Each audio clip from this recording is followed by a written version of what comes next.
What is up, everybody? Welcome into the Staples Show. We're back on our regularly scheduled program. We brought a special guest along tonight. He is Ryan Talbot. I am Matt Parrino, and we are joined today by John Kryk from the Toronto Sun. I got to tell you a story before we start here, John, because we had a amazing event this past weekend. We were out at Wingnuts, a local chicken wing chain. Well, now it's becoming a chain. They have two locations. And great wings, great times. We met Bills fans. They look good. I saw you hold one up in a picture in your Twitter file. Yeah. Delicious.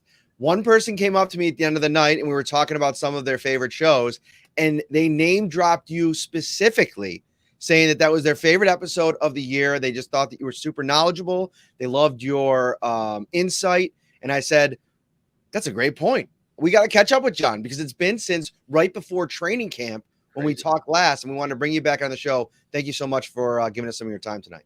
Oh, thanks for having me. I have a blast every time I join you two guys, and that's humbling to hear, and I appreciate that. You know, I'm maybe the guy had a few too many that night. I don't know, or had 3 dozen suicides. I don't know, but I'll take it. That's nice. Thank you. How are you, Ryan? Hey, doing well. And yeah, we actually had some visitors from Canada at the Wingnut show as well that went over the border just to come see us. It was a really cool experience. Yes, we are going to talk more about that a little bit later because we might have a return engagement a little bit sooner than anybody expected. We're going to hit that later on tonight. But before we get into the episode, let's hit how you can win $1 million right now. You can enter for a chance to win. Kings Hawaiian each week is pitting 2 city sliders against each other in the ultimate showdown, and you get to help decide the winner. Vote weekly for your favorite regional slider for a chance to win all season long. Earn entries toward the $1 million prize. Explore the interactive stadium to play games, get recipes, share photos, so much more. Visit topsmarkets.com/redzone to enter. So, of course, breaking news this morning, Sean McDermott broke it that Micah Hyde, and I tweeted out my main story on Micah is up at the site, Syracuse.com, NewYorkUpstate.com. You can go read that right now. There's been whispers over the last couple of weeks about this, the snowball, if you will, building around a potential Micah Hyde return. And then Sean McDermott drops the bombshell today that the 21-day practice window has been open, which means right now Micah Hyde is able to practice with the Bills. How that kind of develops over the course of the next few weeks, that's going to be a little bit more of a challenge for things because, sure, he's practicing now, and I think the idea is giving you the opportunity to bring him back into the mix. There's a couple factors at play here. Number one, he hasn't played football in over 3 months. He's coming off a very serious injury, and I think that he's going to have to probably lean back in a little bit slowly. And how much time do you have now? I mean, it's win or go home time. And, the Bills are playing the Dolphins this week, advantageous matchup. You're looking at maybe the Bengals next, maybe the Chiefs after that. If you get that far, it's going to be a really quick ramp up to get him up to speed in the mix. What are your thoughts here, John, on this? You got to be careful, especially like you say, coming off that kind of surgery. You got a safety. What's his job going to be in a playoff game against a team that wants to run the ball? Going to have to make a tackle. You're going to have to jump in there and fill and aggressively. You want your safeties to be healthy, I think, in any playoff game, especially if you think, there's going to be some crash down runs coming at you. Certainly Cincinnati's doing that. Certainly Kansas City, almost all the more by the week with Pacheco seems to be that type of team. So I would, and just given Sean's, everybody knows this isn't a shot. This is just the way he is. He's going to err on the side of caution, especially when it comes to player health, especially this month and this year over any other. So if anyone's expecting to see him out there this week, I would think that maybe even next week it might be a long shot just by – you want to make sure this guy is 100% ready to go because you don't want to put him out there and then, the opposing coaches in the press box look and go, yeah, he's a little hesitant on coming up on some run fills or whatever. I'm not saying he's that type of player. If he's out there, he's going to give it his all. But those are kind of the considerations I think as coaches you have to think about before you activate somebody and put them out there. Yeah, I think that's well said. And obviously, there's the medical aspect of it in terms of getting cleared, being able to actually plays games. There's what Matt brought up, the fact that it's been quite a while since he's played in an actual football game, getting up to speed in terms of being in football shape versus just being in great shape. There is a difference. And while Micah Hyde, he's been doing things on his own, I'm sure, to get ready for this opportunity. It's going to be different to ramp up and get ready for a potential game like this. So you want what's best for Hyde, whether that means just seeing if he can do this and then maybe saying, well, you know what? I don't think this is the 2023 that he was talking about in his tweet, which he alluded to.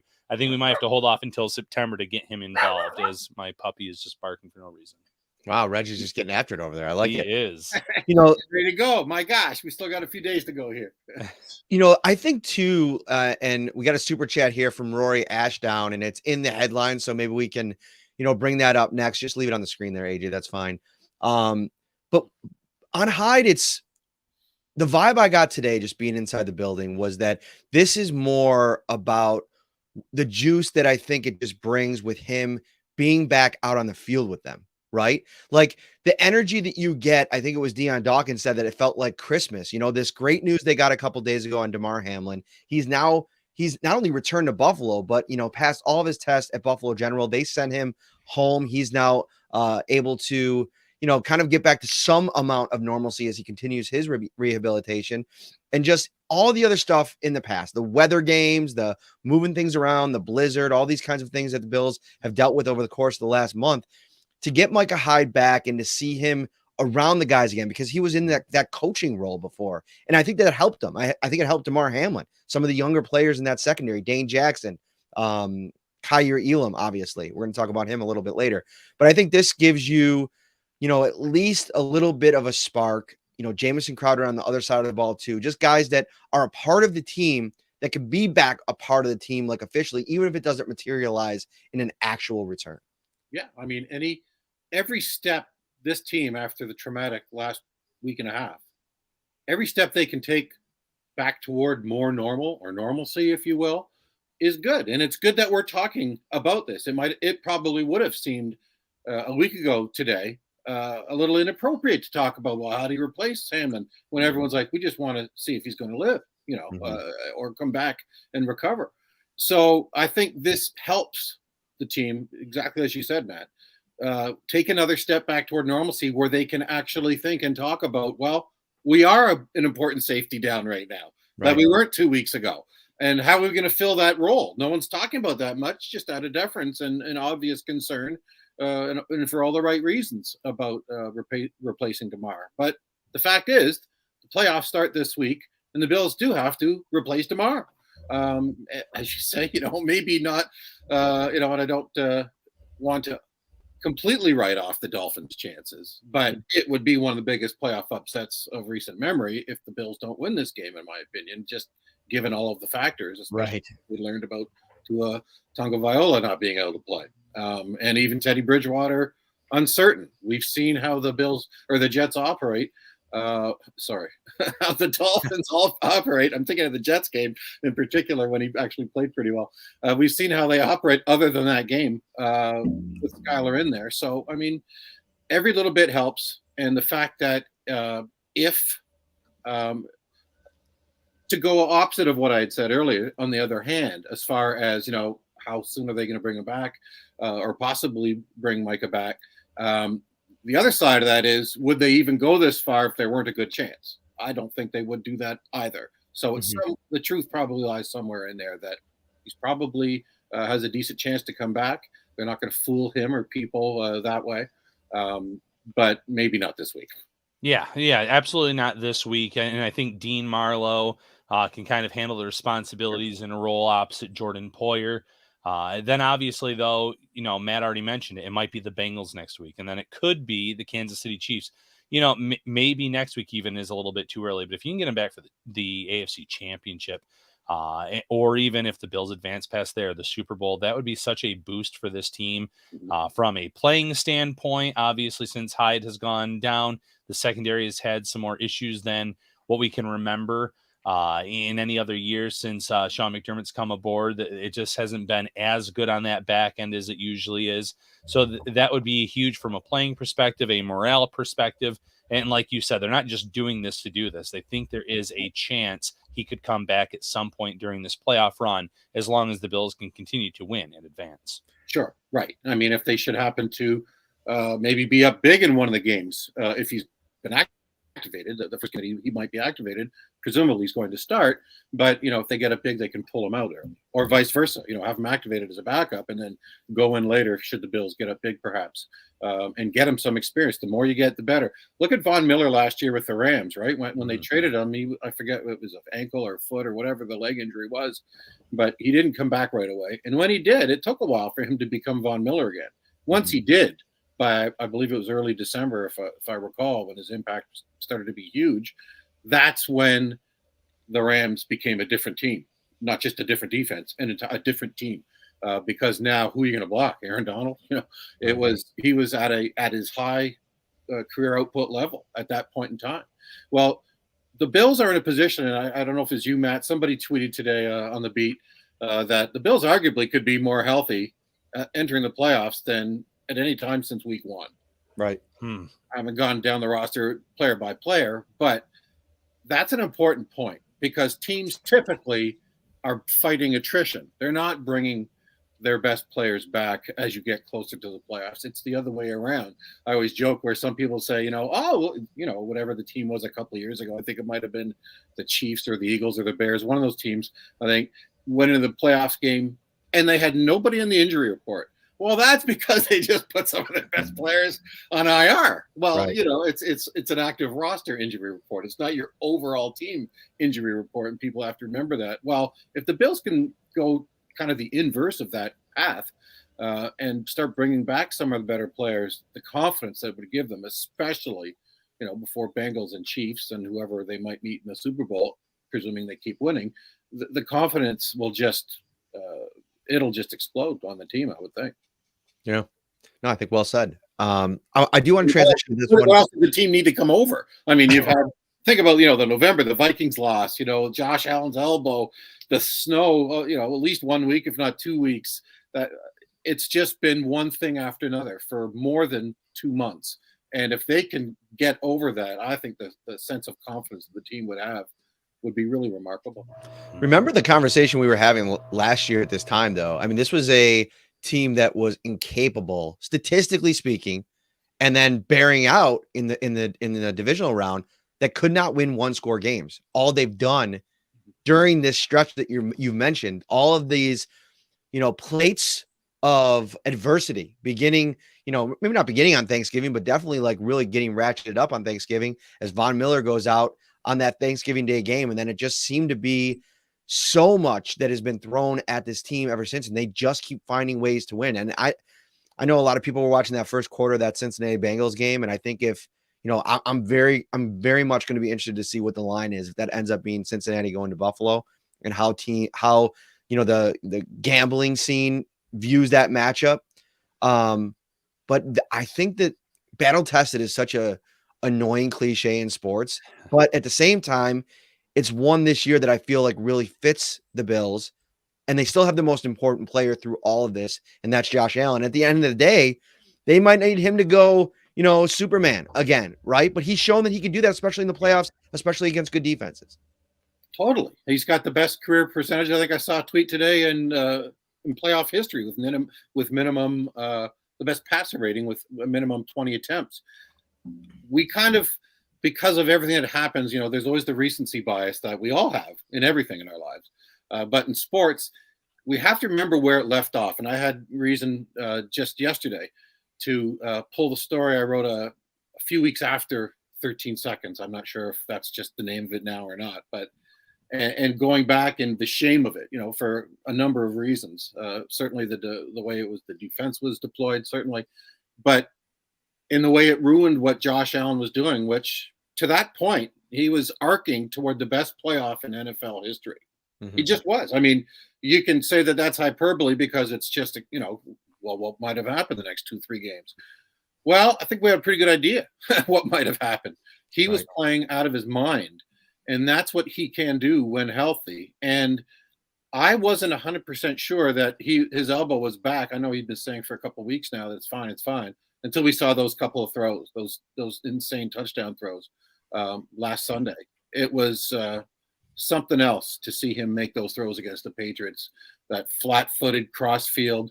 I like to get my little math background because I had 1 year of failed engineering. I think I might have told you guys in university. I liked everything about it, but the math and the science. That's not quite true. I like the math. I didn't like the science, but I always like to do the Pythagorean theme. Where is he standing in the field? Because you can measure it, in relation to where the ball was caught down the left sideline. You find out how long the hypotenuse was, and you can actually see how far that thing was in the air. I know all those instant stat electronic places can do it now, next gen stats and that, but I enjoy sometimes doing that. I haven't done it for that throw, but I think he was on his own 41 and it was caught at the 3.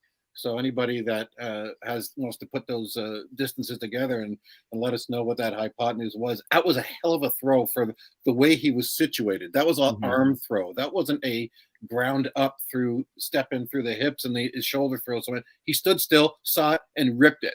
And it went right into Diggs' hands. That was one of the throws of the year. I think it was Tony Romo that actually said that in the broadcast.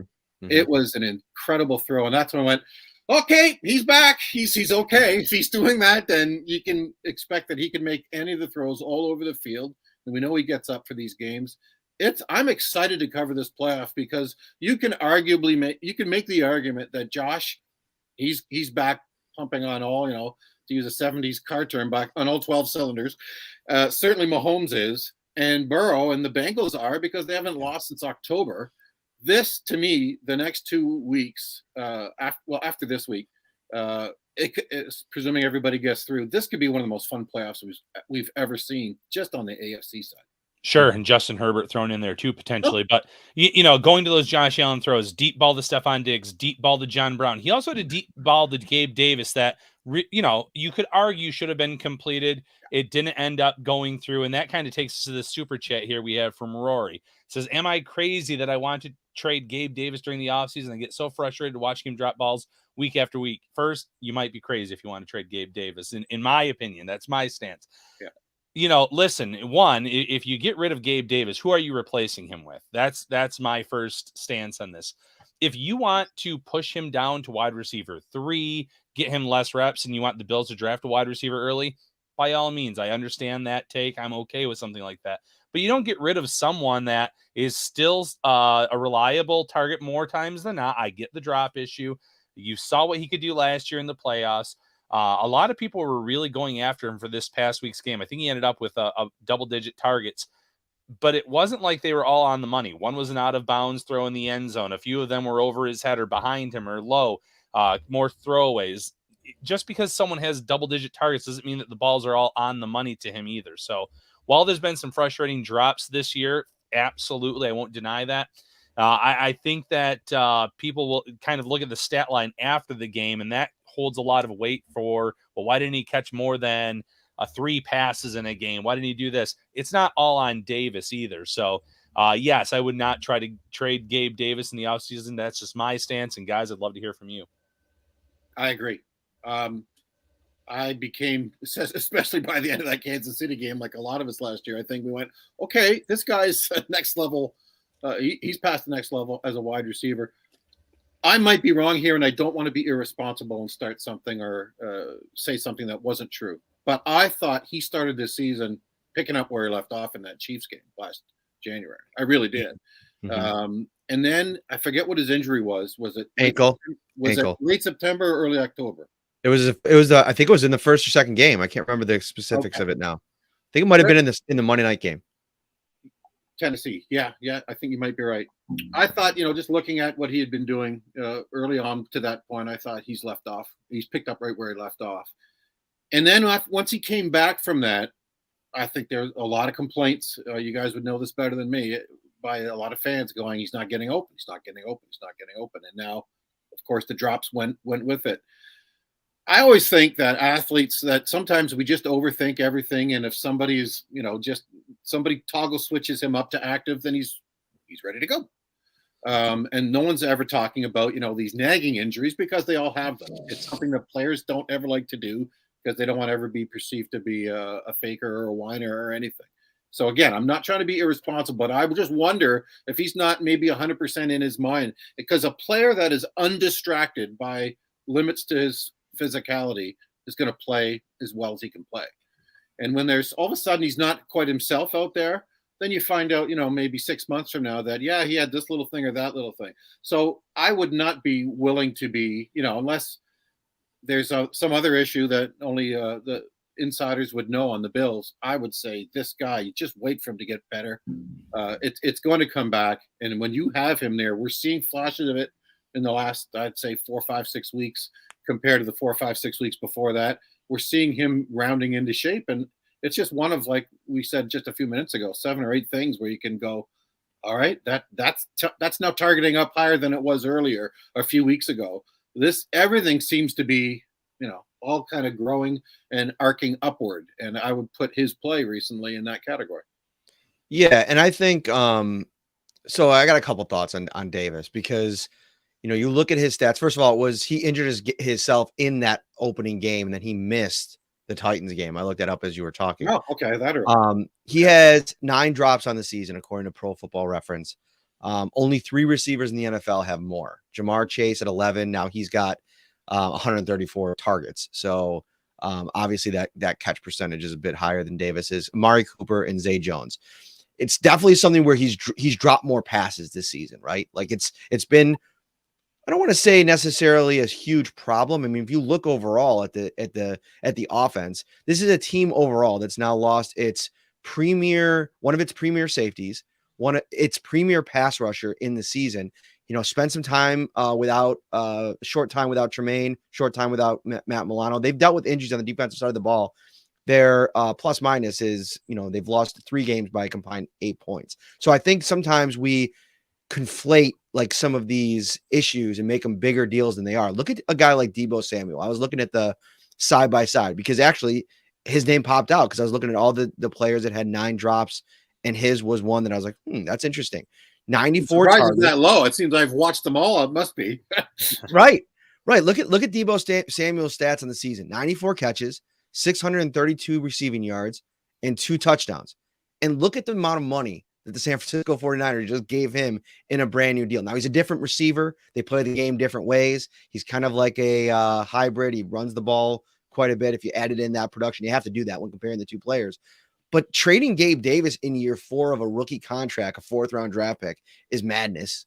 Like that, you just don't do that, especially for a guy that has the upside. Has he been a little bit streaky? Sure. But to your point, John, that ankle injury has been a massive problem this year. It's popped up a couple times. I remember talking to him in late October, and the frustration around the injury still being at a very, very high level. And I was watching him very closely today out of practice because I knew we were going to talk about this on the show tonight. And I'm telling you right now, the difference between mid-November to now with the ability to cut in practice, stop on a dime, and some of the, just routes versus air, some of the warm-up stuff that they do, night and day. He's a completely different player at this stage with ankle injury. It's huge. And we've seen the upside there. Not to mention the fact that, Ken Dorsey, we talked to him on Monday and he was asked about this, and he said he's integral to what they do. I know we see the receiving side of it, but you want to look at the uptick in the game over the last couple of weeks. Gabe Davis is a huge part of that. He's always on the field. They ask him to be a full-time blocker.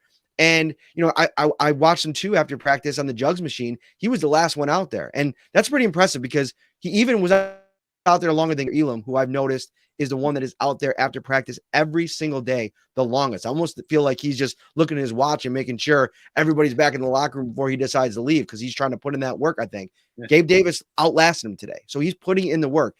I think he's the right caliber of guy that you also are comfortable with waiting on, even if you want to call it waiting on, because I still think he had a pretty productive 3rd season. And guys, what about just one little quick thing? Sorry, Ryan. What happens when you're injured? You're not breaking free as much.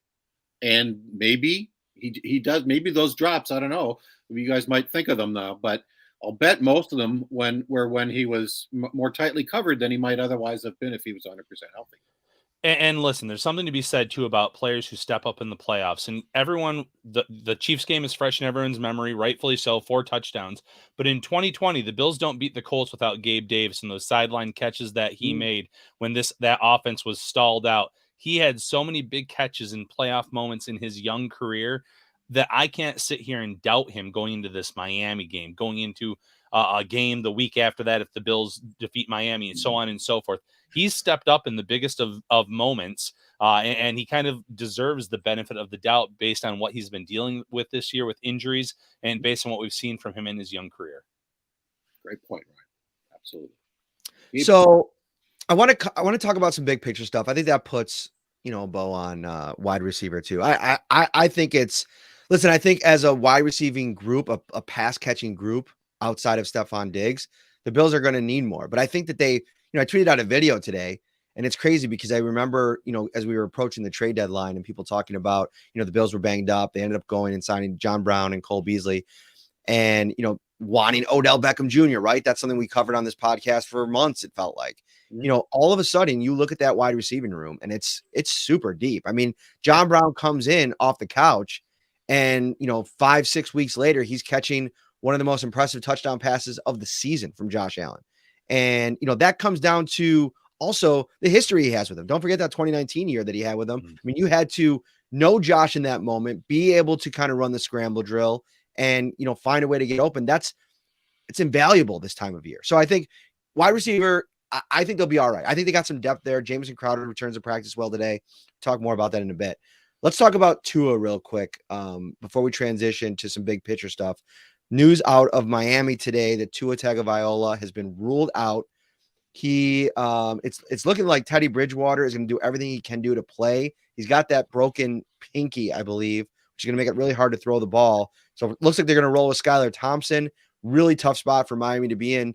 How have you observed, John, Miami, after maybe bungling a few of these situations with Tua early in the season, handled this, and now seemingly, whether it be for optics or for the players, well-being, seem to be opting on the side of caution. I mean, another concussion this year for Tua would be horrible, horrible look for the league and the Dolphins.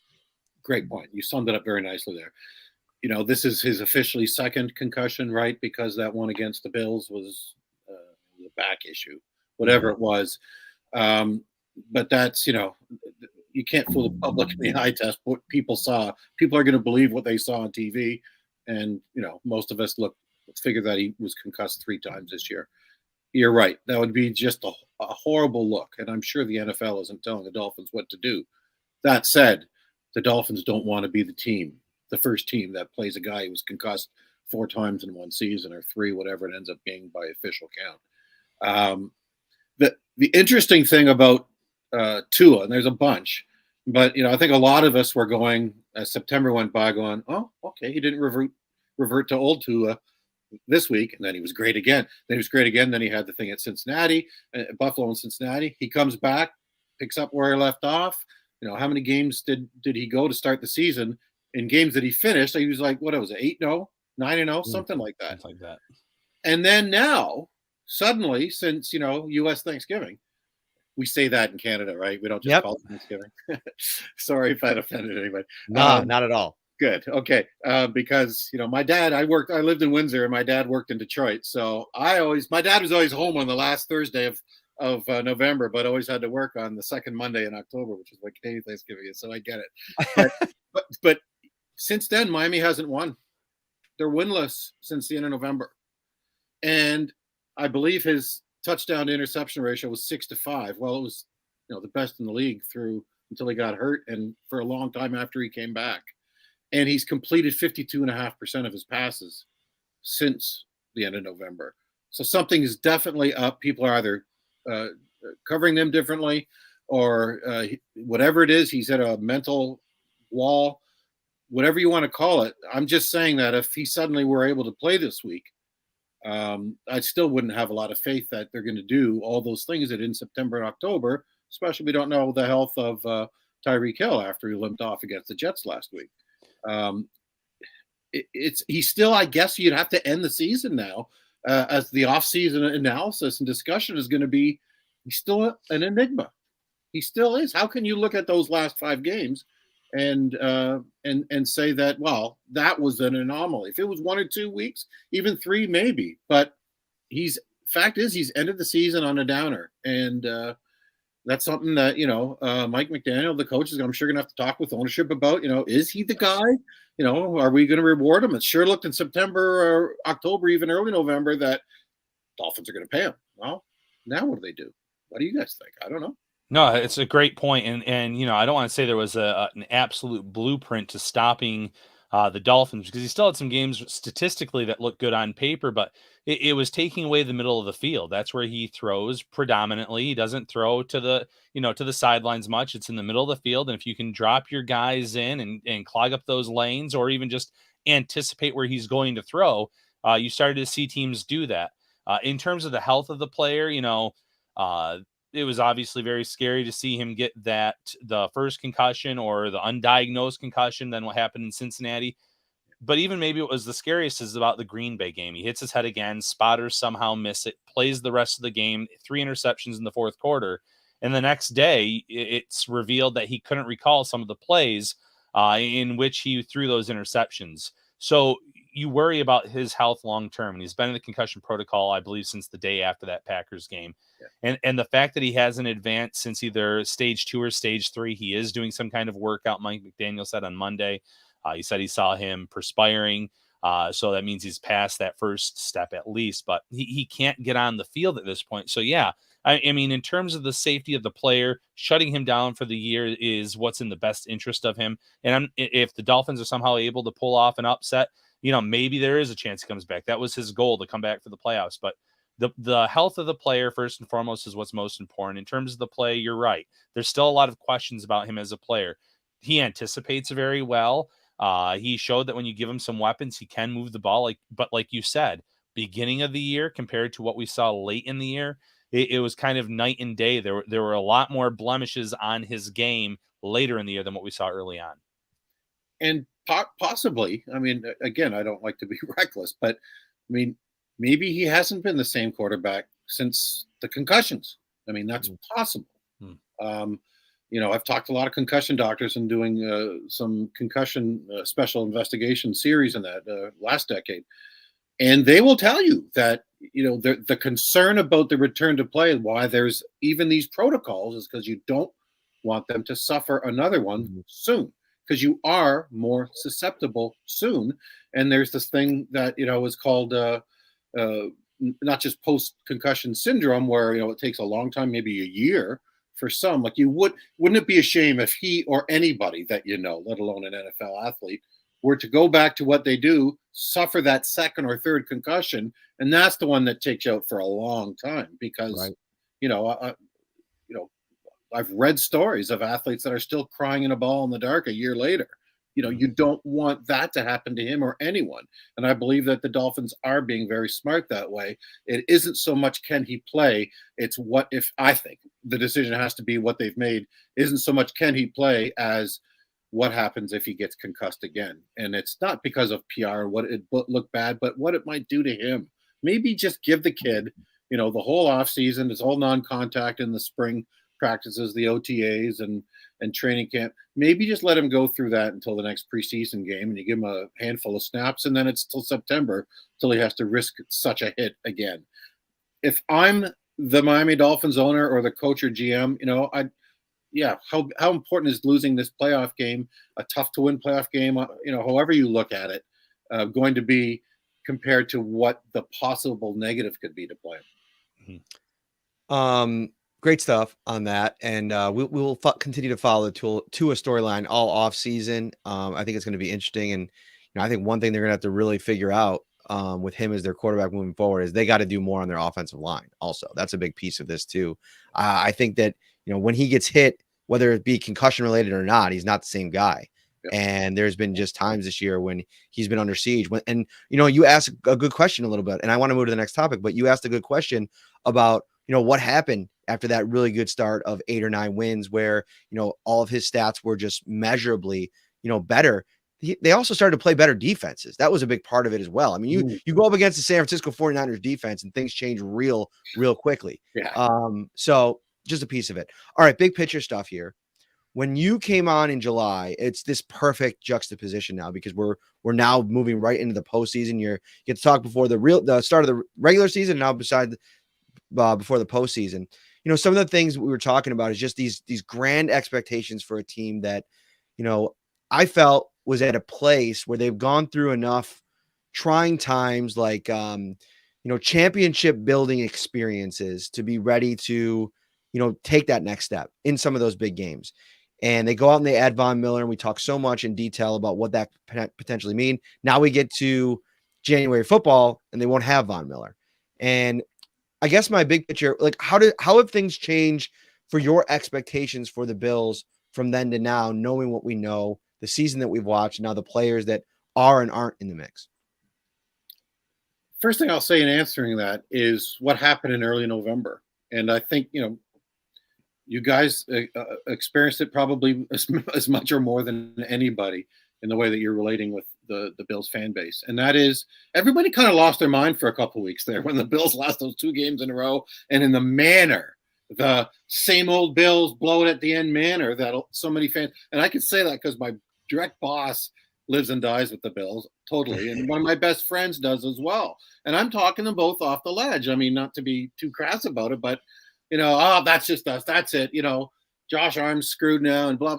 And it was like, hang on. And I actually wrote a piece. I've got it here. If this isn't too rude to look off to the side, November 14th. And the lead it was my Monday after piece that I write on Mondays. I said, take a chill pill, you overreacting Bills fans. And it was just because, the Bills at the time had lost 2 in a row. And I said, to read social media postings from that team's fan base, you'd think that, it was 12 in a row. And I think, though, that's to circle back to your question, that's where the mindset was in July and going into the season, is that the Bills were on this upward arc, maybe even more. They were on a springboard in the offseason, and everybody just, especially after seeing what happened in the first couple of weeks, destroying the defending champion, and the next week they're one of the top AFC teams, the previous year's number 1, destroying them on the Monday night.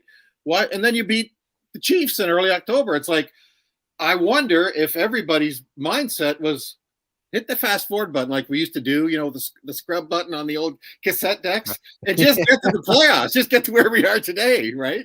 And though, every team, though, as I wrote, this is what I wrote in that piece, is that, everybody's kind of guilty of that recency bias, which is existing entirely at the mercy of the moment, is how I described it, without the proper perspective. The Bills were 6-3 after that Vikings game.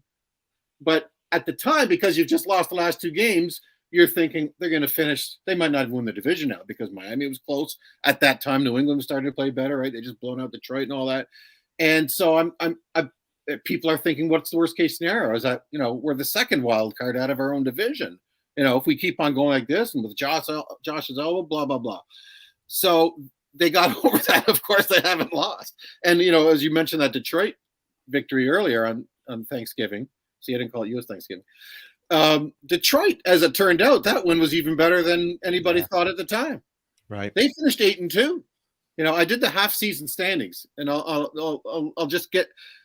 Would anybody have believed after that Vikings game that the Bills would finish with the 4th best record in the NFL in the second half of the season? It was 18 weeks, so the second 9 weeks, the Bills were 7-1. Could have been tied with KC if they'd had a chance to beat Cincinnati at 8-1. And the only 2 teams better than that were 9-0 San Francisco and 8-0 Cincinnati. Mm-hmm. So the Bills ended up being exactly who the Bills are. I mean, on a roll, overcoming all of those. How many series of obstacles from that loss to Minnesota did the Bills have to endure, to the point where people are saying Sean McDermott deserves Coach of the Year, not just for what he's done on the field, but one of the toughest job any head coach in the league has ever had to pilot a team through, all jammed within what, a 6, 7, 8 week period. Right. They're doing okay compared to what everybody thought, if not better than. If somebody would have told you back in July that they're going to have to encounter this between November and early January, you'd go, they're not going to finish 13-3 when that one with a shortened schedule. They did. So I think all of us who were jumping on them or not. I might have been jumping on them a little bit earlier than that for other reasons, but I think we all need to go back and give that team a tip of the hat and go, you know what? They're grizzled and they've got metal and they're ready. Yeah, I think that's a great point. And, like you said, the 13 wins is not easy in the NFL, especially when you're playing a first place schedule, which the Bills have done. Some teams can kind of sneak to those double-digit wins based on where they were the previous year. It's a softer schedule. The Bills do not have a soft schedule. They played some of the best teams in this league. And like you said, they've shown that playoff resolve. They've shown that they're ready to go. The major concern that I have for this team going into the playoffs is I think their pass rush is in a similar spot than 1 year ago. Without Von Miller in that lineup, I feel like there's not been enough from them. Greg Rousseau is better than last year in terms of his production, in terms of what we've seen, but is it enough? Last week's game is a good point. They get a sack early on in the game, and then after that, there were two other quarterback hits, a second by Rousseau and one by AJ Epinesa. They have trouble getting home with their front four, especially off the edge, and that's something where the Bills might need something like that come playoff time. Yeah, and I know everyone. It's hard not to just focus on the game at hand, I guess, if you're a Bills fan. And I'm certainly and I know a lot of other people are looking ahead to the next 2 weeks. But let's not forget about what just happened to Cincinnati. They've lost their right tackle, Lyle Collins, and the Bills didn't have a chance to exploit it. Obviously, that game was shortened. And then this past week, I'm sure John Harbaugh and his defensive coaches didn't want to tip all their cards of what they would possibly show if there was a rematch. And of course, there is 7 days later at the same stadium. That's where they're playing this coming Sunday night, the Ravens. I will be real interested to watch that game. And if you want to sit at home, folks, with a little counter of how many sacks or pressures Joe Burrow gets in that game compared to before Collins got hurt, I believe it was the week before they played Buffalo. That to me is an important point, because everything about Joe Burrow we have seen the past 2 seasons is you give him time and he will dissect you. That's not overstatement. That's just a fact. In the first few games this season, especially the first 2, he sacked 13 times after the Dallas game, after week 2 with the losses. You want to beat Cincinnati, you get to Joe Burrow. I think that's number 1, and whatever number 2 is, it's way distant down the way. You get pressure on him. How much of a factor that, once his line came together and gelled with 3 new starters, by the time they gelled together at the end of October, after that awful Monday night loss against Cleveland, at Cleveland, they haven't lost. And if you look at the corresponding sacks going down there, Pro Football Reference, and you just see sack, lots at the top, and it's 1 to 2 a week. Some weeks none since then. So now that their right tackle's out and the Bills can have a few weeks to figure out what to do, if I'm the Bills, when they're starting on the tape, if they beat Miami, and after that, I'm going to think that they're going to see what the Ravens really wanted to do this coming Sunday night, because they're unafraid. Before this year, they led the league in blitzing. And I know it was a different defensive coordinator, but the previous 2 years, that tells you that, John Harbaugh is signing off on that.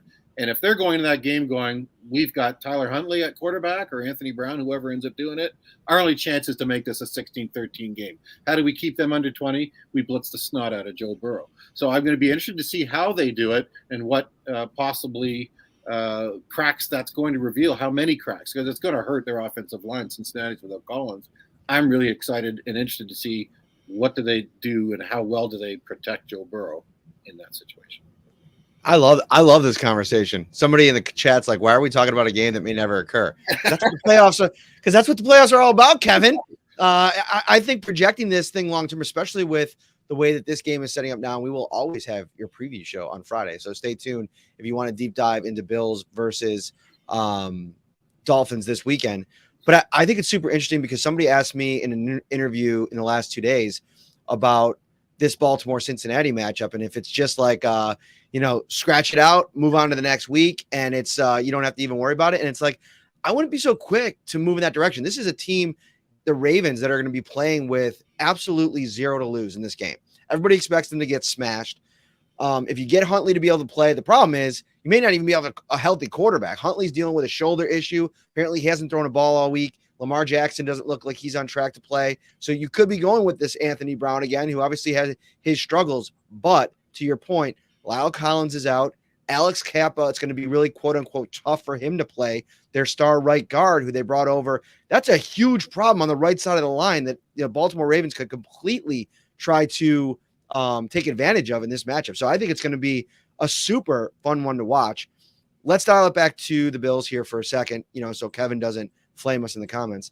One of the things that you talked about, I went back and listened to you, that July episode, was the interesting trajectory of the top storyline in your idea, which was this secondary and specifically the cornerback room with Trey coming back, and then also them drafting Kyer Elam, finally using a first-round pick, and how that was going to materialize. And it's interesting because I've maintained throughout the season, I've been really puzzled at the Bills' approach with Elam. When he's been healthy, they didn't start him to start the season. They started a 6th-round rookie over their first-round pick, which I always think is a very curious idea, just from a confidence perspective, because I get wanting everybody to earn things, but I never felt like, even in training camp when Benford was playing well, I never thought that he was so leaps and bounds above Elam that it made a ton of sense. So to me, it always felt like it was a message that needed to be sent. Meanwhile, I sit here and watch Kyer Elam, and it looks like he is just all about ball all the time. He's always in his playbook. He's always working. He's always studying. So it just never really made a lot of sense to me. And then we watch this entire season and how it's played out. And, I think he's started and played a full game maybe 3 or 4 times this year.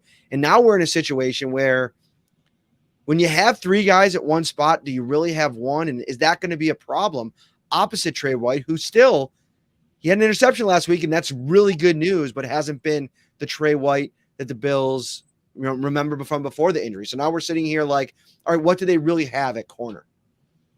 Well, and, the Trey White thing is what I think we talked about is, if I recall, because I haven't gone back to listen to it, but, the injury experts will tell you that any player at a skill position where twisting and turning and bursting, which, of course, is entirely what the cornerback does, running back, wide receiver, those are tough positions to come back and just be your best again, where what everybody remembers you as. Darrelle Revis was never remotely the same player again after he tore his ACL, if you recall, after 2011 or 12, whenever that was. So, yeah, I mean, and the fact that it took so long for him to get back on the field, a cornerback has to have confidence. You have to have supreme confidence, because if you're just kind of confident, maybe that's is part of Elam's story too, I don't know, but if you don't have supreme confidence where you just get burned for a 50-yard gain and you did your best and it still wasn't good enough, you just flush that down the toilet and you got to go out there the next game. The best cornerbacks do that. You are still my you-know-what, and you're not going to catch another pass on me the rest of the game. They catch another pass. You are still my you-know-what. You're not going to catch. That's the attitude they have to have. And you can't just have it by saying, I'm going to have it. You've got to, it's like with everything with confidence. Confidence comes from demonstration. You have to demonstrate it in practice and then believe it in your mind. Believe it.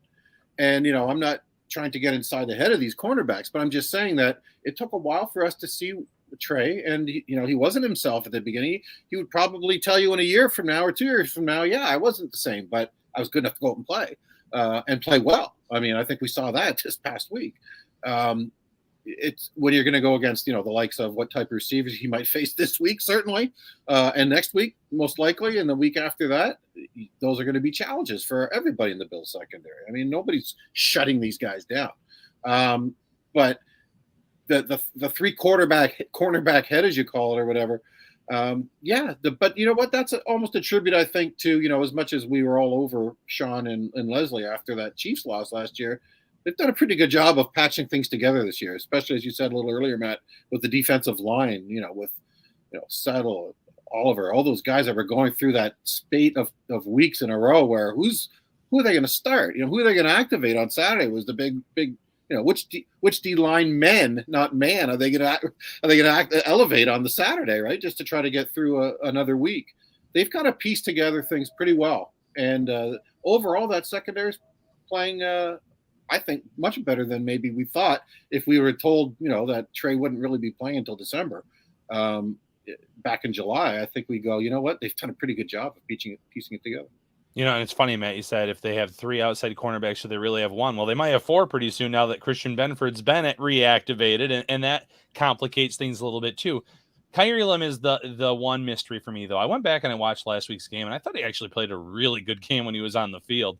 I know he gave up 1 touchdown, I believe, to Devontae Parker. He was in good position there. I just think he kind of overran the ball. But overall, I thought really nice game for the rookie. The Bills drafted him based on those athletic traits, being able to keep up with those speedsters. They drafted him for the size, the ball skills. You've seen flashes of it, but you mentioned it. It's been hard to get him on the field consistently. Now, he cut into Dane Jackson's snaps a little bit this past week. It was, I think, 39-29 in favor of Jackson, but we're at least starting to see some improved snap counts in his favor. Trey White, not the same player as mentioned, but he did have 3 pass defense a few weeks ago. He had the interception last week. There's at least some flashes there, some signs of that old Trey White back in. Dane Jackson, as much as he's bashed on by this fan base, he has come up. He has made plays this year. Since last year, honestly, since Trey White went down, he stepped into a big role that was seemingly impossible to fill the shoes of a Trey White. And I think he's done a decent job, or a good job maybe, based on where he was drafted, what the expectations were for him going into the year last year and what they were this year. So they have a lot of guys. It's just about piecing it together in these playoff matchups, getting the best matchups out there on the field. I'm hoping to see Kyrie Lim, though, specifically see a bigger role come the postseason. I totally agree, Ryan, with Dane. I think he does get beat up too much, because it's just a cornerback. It's a position that, they probably, quote unquote, lose 1v1 matchups just by the nature of the rules and the way things are set up in the league. And I think to your point about, Brandon Beane, who, what bad can you say what he's done as a job in his job? He's getting speedy corners because he saw a month earlier before the draft that, all right, now Miami has Waddle and Tyreek Hill for the next few years. What are you going to do about it? We're gonna get fast corners who are athletic and can move around. Yeah, that's what you should do. Exactly, that's what you should do. So, and they're gonna probably play a pretty safe, deep defense, and as well they should. They don't want to get beat. Look at how Baltimore played them and how they got beat. Would Baltimore play the Dolphins differently if they should happen to play them? Yeah, they sure would. Giving up all those long pass touchdowns and gainers in the last quarter and a half back in September, and that huge comeback for the Dolphins. But yeah, I think the Bills are going about it the right way. Get young guys who are going to grow, and they're growing in the scheme that these guys have, which does work outside of last 13 seconds in Kansas City. And it's going to be something where they can, I think, take that next step next year, because Trey White will be a lot better again next year. Another, 9 months healed from that ACL. This is great stuff as always. I did want to get into some of the Damar Hamlin stuff, but, we've spent so much time talking about it over the course of the last week that I do feel like with him kind of making the recovery that he has, I just feel like, you even sense it in the building today. Like people have just like kind of let it take this deep breath, right? And like let it just kind of rest a little bit, because it was such a heavy week. Maybe we'll have to bring you on again soon to talk about it, because I do think that there's a lot to look into from a league perspective. I mean, there's been some really interesting reports here over the last couple of days about how it was handled on the day of the game. And you mentioned Sean McDermott for Coach of the Year. I mean, for him to kind of lead the charge and handle that game the right way, I don't think there's something that, a notch on his resume that, speaks higher to, being Coach of the Year than maybe how he handled everything involved in that situation. But maybe a conversation for a different day. Let everybody know where they can find your work on a weekly basis over there in Canada, where you celebrate Canadian Thanksgiving. Yeah. TorontoSun.com is one of them. Post Media is the company that I work for, and it owns most big dailies across the country. So I probably shouldn't be saying this, but if you go to CalgarySun.com or OttawaSun.com, you could probably still get in there before the paywall comes and smacks you in the nose. So you can follow me at John Kryk, JohnKryk, Kryk. And And you can also sign up for my newsletter. So if you go to thetorontosun.com, it'll show you. If you just go to the newsletter section, you can click on that. And every Wednesday at 2:30 in the afternoon, you get my picks during the season, and then other different types of content that I have, which sometimes isn't always electronic friendly or something you wouldn't write a story like I did in my newsletter today about these are all the opponents for all teams because we know them except for the dates now for 2023. But, if you get signed up for my newsletter, sometimes I'll just put in long pieces of newsy type like that will help you at one-stop shop. You just flip to your team. There it is. And then in the off-season takes, I have all kinds of things and preview the divisions over 8 weeks every June, July, I guess late May to June and July. And if you sign up for it, it's free. Comes into your email. You don't have to pay for it. You're not going to get any other bogus emails. Just once a week, it's in your inbox. So thanks for letting me say that. Beautiful, beautiful, beautiful stuff. Check out John Kryk and all his work.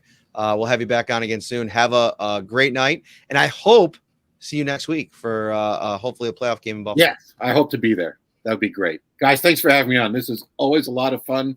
Helps me formalize some of my thoughts too, which you'll probably see in some of my stories soon. So thanks. This is beautiful. Great. Thanks, John. Take care. Thanks, guys. All right, Ryan. We got some business to take care of before we get out of here. I think first and foremost, I want to say thank you to everybody watching live right now across all the platforms. If you're on YouTube, like and subscribe. If you're on Facebook, thank you so much. Twitter, we're streaming as well. You were in town this last weekend. We obviously covered the game at Highmark Stadium. The night before, we were out at Wingnuts, where the party was awesome. It just so happened to be, coinciding with the Sabres game. So there was a really great energy with the live audience watching the game. And we did a live podcast. We did a podcast. It wasn't live. But we decided we're going to change things up. We're going to go back in 2 weeks. We're going to do a live show. Again, this time it's going to actually stream live. But we want everybody to come out and join us because it was such a fun time. The food was great. The beers were great. Tell everybody about why they should come out on January 27th. Wow. Bills, brews, and some of the best chicken wings that you will ever have in your life. There's 3 reasons right there. And then, by the way, shout, a live podcast. Get out there Friday, January 27th, Wingnuts Buffalo. Like Matt said, outstanding time. We had the mild wings. We had some other wings, some fries. My son ordered the barbecue wings, and they did say like any chicken wings. Sometimes when you bring them home, they're not the same. They were still excellent the next day. I had some of my son Owen's barbecue wings, and they were still phenomenal. So outstanding food, outstanding just environment and time that we had there. Big shout out to all the Bills Mafia members that came. They asked questions. They visited with us before and after the podcast. Make sure that you don't miss it for our second pod, January 27th. Yeah, and we're so excited to get back over there. It's going to be a semi-regular thing. It might even be monthly thing. We're putting together some off-season shows. But again, January 27th, it's a Friday night. It'd be before the AFC Championship game. The Bills are eliminated before then. It's going to be a season wrap-up show and kind of first look into the offseason. And, hey, you're going to need to, if the Bills do end up losing before then, why not meet together as a community, have some good times, share some laughs, share some stories. We're actually doing a cool little thing, too, where we're going to get some stickers, I think, made out. So everybody that comes for the Shout podcast, they're going to get a sticker. So Ryan and I know, it's a big place. We'll be walking around. There'll be people kind of in the area where we do the show, but we want to make sure that we, have a conversation with everybody that comes out to support the show, support us, meet us. We want to have, talk Bills with all of you. So it's going to be so much fun. Yeah. I can't speak highly enough about the experience there. Already looking forward to this next event. Speaking of looking forward to it, I mean, you should be looking forward to setting up your tailgate spread for this weekend. And the only place to go to get everything that you need is the Tops Carryout Cafe. Good for your game day, tailgating spread, or anything that you have to do to host a party. Hot to go fresh large cheese and pepperoni pizza right now is $14. The jumbo chicken wings, 10 count, $14. Legendary breakfast pizza, large, get you a large for $20. Pizza or taco log, 6 count, $7.69. Baby back rib sections, $5.99 a pound. Sub sandwiches, wraps, apps, sides, so much more. Visit topsmarkets.com/redzone for the complete menu of ready-to-enjoy fan favorites. The Miami Dolphins are banged up. We're going to bring you everything on this game on Friday. So do not miss this show. We'll be live at 3:30. We might have another guest too. If not, it'll just be me and Ryan breaking this thing down. We can't wait. It's going to be such a fun weekend covering this game. Ryan's coming back to town, right? Yeah. It's going to be another big Rhino weekend. That's right. Remember when Kennedy used to call you Rhino? I do. I loved it. Yeah. She's moved on from that. She's gotten a little older and she's lost that magic, but I think we need to bring that back. I'm all for it. All right. For Ryan Talbot, I'm Matt Parrino.